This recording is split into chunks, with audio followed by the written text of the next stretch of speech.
Hello student, my name is Neetu. Devakshi teaching class में आपका स्वागत है। आज हम 26 से 50 क्वेश्चंस करेंगे। ठीक है, मैंने 1 से 25 इसका पार्ट 3 करा चुकी हूँ मैं। ठीक है, ये पार्ट 4 है।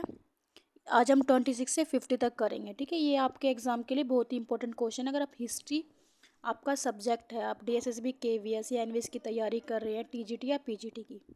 Okay, let's start the class. Question number 26, सूची 1 को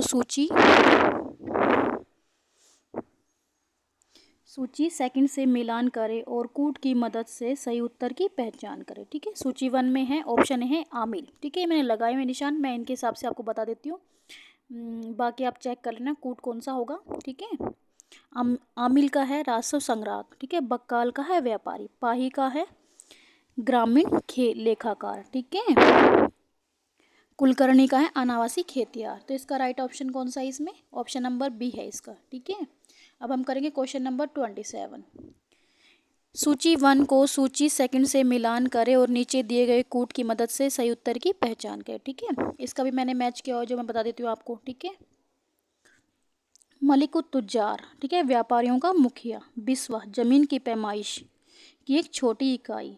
कुशक, एक रियायसी किला। मावास, एक किलेबंद गांव। ठीक है, इसका हम कूट देख लेते हैं क्या होगा। इसका है राइट आंसर, इसका सी है। ठीक है, आप मैच कर लीजिएगा, मैंने वैसे बता दिया आपको। ठीक है, क्वेश्चन नंबर 28 करते हैं। निम्न मकबरों को उनके कालक्रम के अनुसार व्यवस्थित करें। ठीक है, ऑप्शन नंबर है शेख सलीम चिश्ती का मकबरा फतेहपुर सीकरी। ठीक है, 1581 में बना था ये। Option number B Asaf Khan का मकबरा लाहौर, जो 1645 में। Option number C Atga Khan का मकबरा दिल्ली, 1567 ईस्वी में। ऑप्शन नंबर डी अकबर का मकबरा सिकंदरा, 1613। ठीक है, तो इसका राइट कूट कौन सा हो जाएगा? Option number C. ठीक है, मैच कर लीजिएगा। अब हम पढ़ते हैं क्वेश्चन नंबर 27। निम्न में से किस ऐतिहासिक स्थल पर इबादत खाना बीरबल भवन तानसेन की बराबरी और खाने खाना का आवास स्थित है? ठीक है, तो ये है फतेहपुर सीकरी में। ऑप्शन नंबर ए इसका राइट आंसर है। अब हम करते हैं क्वेश्चन नंबर 30 करते हैं। अब हम निम्नलिखित कथनों में से कौन सा कथन सही नहीं है? ठीक है, हमें उसकी पहचान करिए जो सही नहीं है इनमें से। ठीक है, तो ये है अकबर के शासन में दाम ने धीरे धीरे तांबे के डंके का स्थान ले लिया था। ये राइट है। दाम को पैसे के नाम से जाना जाता था। ऑप्शन नंबर सी आधे दाम को अधेला कहा जाता था। ऑप्शन नंबर डी अकबर ने 1 रुपये के लिए 40 दामों का अनुपात तय किया, जो वास्तविक भुगतानों के उद्देश्य के लिए मानक बन गया। ठीक है, तो इसका राइट ऑप्शन होगा डी। ठीक है, ये गलत है क्योंकि इसमें गलत पूछा है ना, जो सही नहीं है वो पूछा है। ठीक है, इसका राइट आंसर होगा ऑप्शन नंबर डी। अब हम करेंगे question number 31।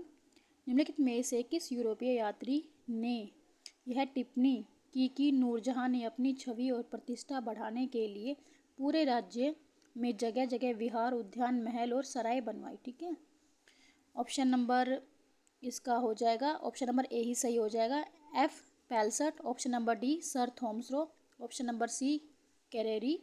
Option number D Manucci. ठीक है, तो इसका कौन सा राइट आंसर हो जाएगा? ऑप्शन नंबर ए। अब हम करते हैं क्वेश्चन नंबर 32।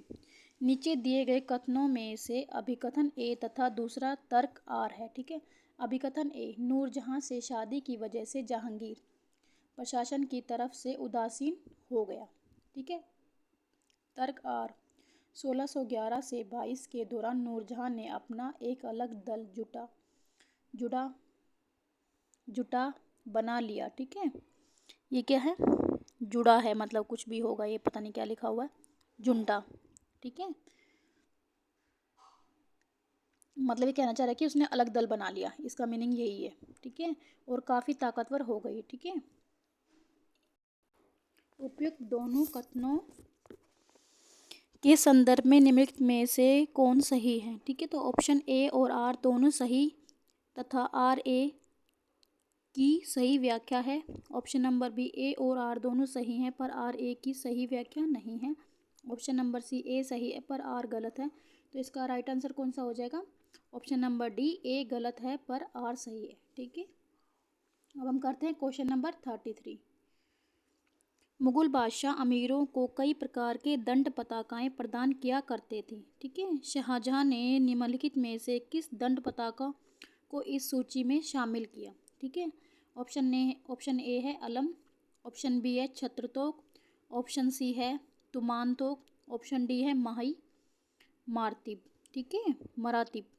तो इसका राइट ऑप्शन क्या हो जाएगा? माही मरातिब। ठीक है, ये इसका राइट आंसर होगा। क्वेश्चन नंबर 35 है, अंग्रेजों द्वारा देसी रियासतों के साथ की गई निम्न संधियों को काल क्रमानुसार सजाएं और सही उत्तर कूट का चयन करें। ठीक है, फर्स्ट ऑप्शन है सालाबार की संधि 1782, ऑप्शन नंबर बी है बसीन बसई की संधि 1802, ऑप्शन नंबर सी है श्रीरंगपट्टनम की संधि 1792, ऑप्शन नंबर डी इलाहाबाद और करा की संधि 1765। ये मैंने आपकी सहूलियत के लिए लिख दिया था। ठीक है, ताकि आपको इजी हो जाए, क्योंकि ऑप्शन में ये सब नहीं लिखा हुआ है। अब ये देखिए इसका राइट आंसर कौन सा होगा? ऑप्शन नंबर ए। ठीक है, अब हम पढ़ते हैं क्वेश्चन नंबर 36 पे चलते हैं। नीचे दिए गए कूट से सही उत्तर बताएं। ठीक है, यूनिवर्सिटी ऑफ कलकत्ता जिस एक्ट द्वारा अस्तित्व में आया वह डैश को पारित हुआ। ठीक है, कब हुआ था? 24 जुलाई 1857 को पारित हुआ था। यूनिवर्सिटी ऑफ बॉम्बे एक्ट 18 जुलाई 1857 को पारित हुआ और यूनिवर्सिटी ऑफ मद्रास एक्ट सितंबर 1857 को पारित हुआ। ठीक है, अब हम इसके ऑप्शन देखते हैं। वैसे मैंने लिख दिया है, इसमें बताने की ज़रूरत नहीं है, बट फिर भी हम ऑप्शन देख लेते हैं इसके। 24 जनवरी 1857, 5 सितंबर 1857 और 18 जुलाई 1857। ऑप्शन बी है 18 जुलाई 1857, 24 जनवरी 1857 और 5 सितंबर 1857। हम इसके ऑप्शन की तरफ चलते हैं। ऑप्शन नंबर सी 24 जुलाई 1857, 18 जुलाई 1857 और 5 सितंबर 1857। ऑप्शन नंबर डी है 5 सितंबर 1857, 18 जुलाई 1857 और 24 जनवरी 1857। तो इसका राइट आंसर कौन सा हो जाएगा?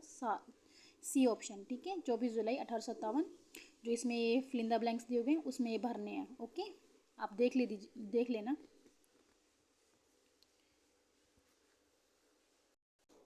अब हम करते हैं क्वेश्चन नंबर 37। निम्नलिखित शब्द किसे कहते हैं? ठीक है, जब तक लाखों लोग भूख और अज्ञान में जी रहे हैं, मैं हर उस आदमी को विश्वासघाती मानता हूँ जिसने उनकी कीमत पर शिक्षा प्राप्त की लेकिन उनकी दशा पर तनिक भी ध्यान नहीं दिया। ठीक है, तो ये जो वाक्य है, जो ये शब्द हैं, ये किसने कहे हैं?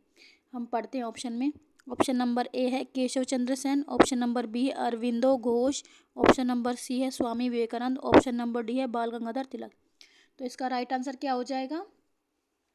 स्वामी विवेकानंद ने ये सब लाइनें कही थी। ठीक है, Swami Vivekananda, option number C इसका राइट आंसर होगा। अब हम करते हैं question number 38। All India Trade Union Congress की स्थापना कब हुई? ठीक है, कब हुई थी? Option number A 1918, option number B 1920, option number C 1924, option number D 1926। तो इसका राइट आंसर कौन सा हो जाएगा? ऑप्शन नंबर बी 1920 में। अब हम करते हैं क्वेश्चन नंबर 39। भारतीय प्रेस से संबंधित निम्नलिखित कानूनों का काल क्रमानुसार व्यवस्थित करें। ठीक है, ऑप्शन नंबर है ऑफिशियल सीक्रेट्स एक्ट 1904 से 1923। ठीक है, ऑप्शन नंबर बी है द इंडियन प्रेस एक्ट 1910, ये मैंने लिखे हुए हैं। ऑप्शन नंबर सी है registration of the press act 1867। ठीक है, ऑप्शन नंबर डी है the Indian press emergency powers act 1931। इसका राइट आंसर देखते हैं हम। इसका राइट आंसर होगा ऑप्शन नंबर डी। ठीक है, अब हम करते हैं क्वेश्चन नंबर 40। महायुद्ध में भारत का सहयोग सुनिश्चित करने के लिए निम्न में से किस वायसराय ने ऑगस्ट ऑफर प्रस्तुत किया था? ठीक है, ऑप्शन नंबर ए है Lord Wavell, option number D Lord Hardings, option number C Lord Linlithgow, option number D Lord Mountbatten. ठीक है, तो इसका राइट आंसर क्या हो जाएगा? ऑप्शन नंबर सी, 8 अगस्त 1940 को प्रस्ताव दिया। ठीक है, किसने दिया था? लॉर्ड लिलिथागो ने। ठीक है, अगस्त ऑफर प्रस्तुत किया था इन्होंने। अब हम करते हैं क्वेश्चन नंबर 41।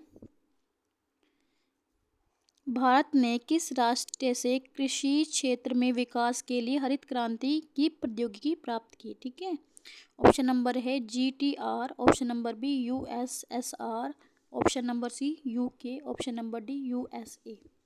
तो इसका राइट आंसर कौन सा हो जाएगा? Option number D USA। Question number 42, भूमिपुत्रवाद का सिद्धांत किससे संबंधित है?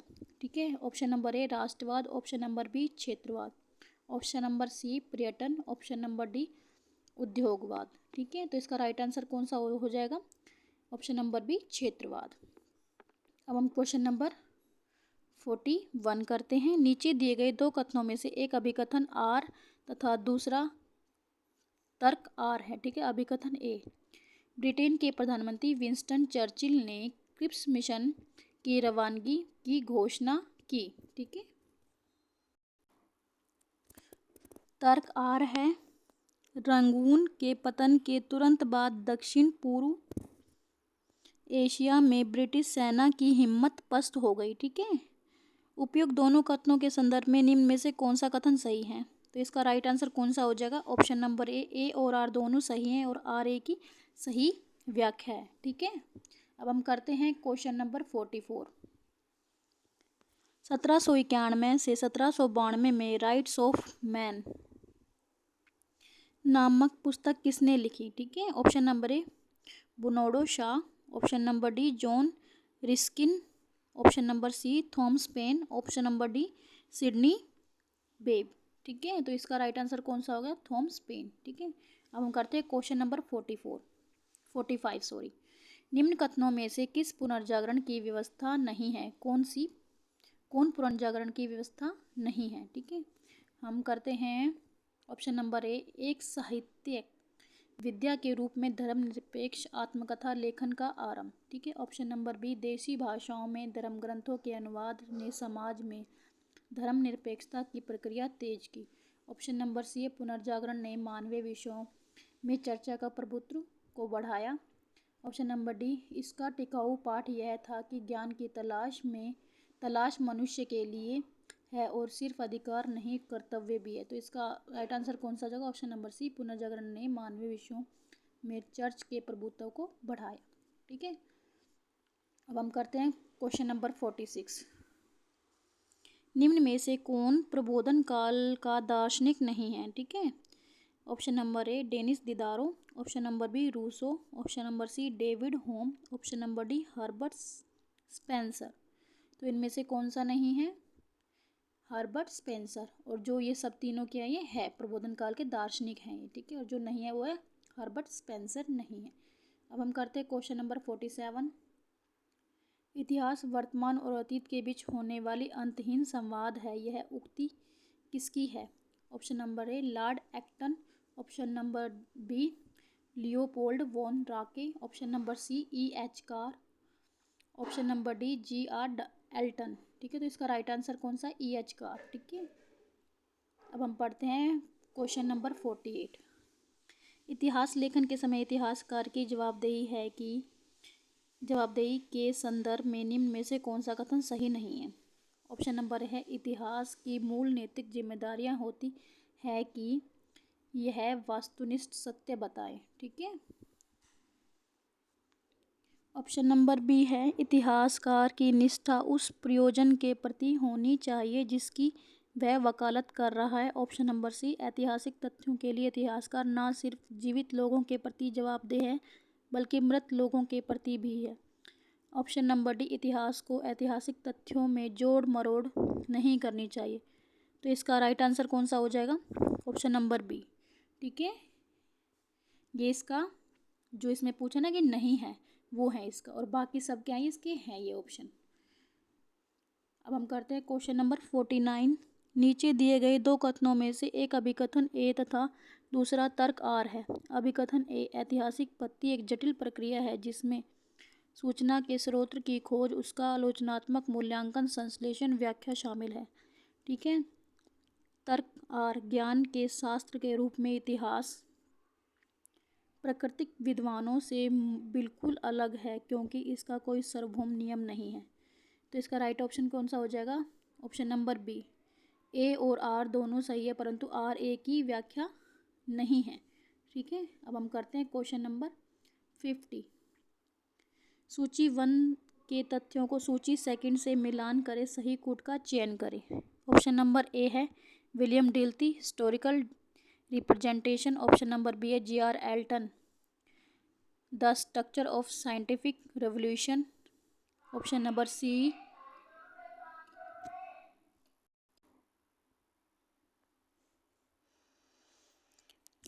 सी है इसका Frank Ankersmit, humanistics and the study of history. Option number D Thomas Kuhn, the practice of history. तो इसका राइट कूट देखते हैं हम। इसका राइट कूट हो जाएगा डी। ठीक है। 3rd, 4th, 1 और 2 इसका राइट आंसर होगा। ठीक है। आज की ये क्लास यहीं पे इसका एंड करते हैं हम। ठीक है। अगर आपको क्लास पसंद आती है तो कमेंट में बताइए। ओके। और मेरे चैनल को लाइक कीजिए, सब्सक्राइब कीजिए एंड शेयर कीजिए। Thank you so much.